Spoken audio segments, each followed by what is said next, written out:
गोजरी जबान में अपडेट सुनिए।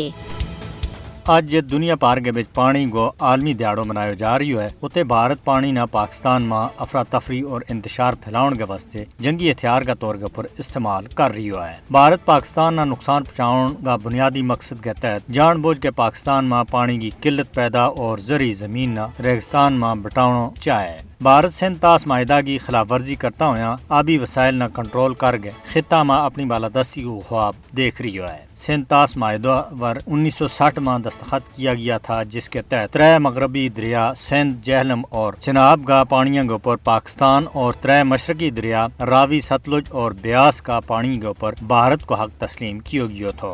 भारत पहला ही इन दरियाओं को तकरीबन 94% पानी इस्तेमाल कर रही है और इन दरियाओं पर छोटा बड़ा 200 से ज्यादा डैम्स बना के बाकी रहने वालों पानी भी पाकिस्तान का तरफ से ढकन की मजीद कोशिश की जा रही है। ये डैम दो मुल्कों के विचकार तय पाने वाला सिंध तास माहिदा की सरासर खिलाफ वर्जी है। भारत हर साल मानसून का दौरान दरियाओं को रुख पाकिस्तान की तरफ मोड़ गए बहुत ज्यादा पानी छोड़ दिया, जिससे सैलाब और तबाही मच जाए। भारत को सैलाबी पानी को कंट्रोल इंडस वाटर ट्रीटी की सरासर खिलाफ वर्जी है। नरेंद्र मोदी की हुकूमत पाकिस्तान को पानी रोकने के वास्ते और ज्यादा काम करने की वाजिया ख्वाहिश रखा है। पानी रोकने की धमकी किसी भी मुल्क, खास तौर पर पाकिस्तान के वास्ते इंतहाई तशवीश को बायस बनी हुई है। भारत पाकिस्तान में दहशतगर्दी की माली महावनत के नाल आबी जहरीत को भी मुर्तकब हो रही है। सिंध तास माहिदा की खिलाफ वर्जी अपना वायदा दे पीछे हटनो और बैन अल-अक़वामी कवानीन तोड़नो भारत की कौमी पॉलिसी को बाकायदा हिस्सा है। आलमी बरादरी ना भारत पर दबाव सटना चाहिए कि वो बैन अल-अक़वामी असूलों की पैरवी करे, खास तौर पर कुदरती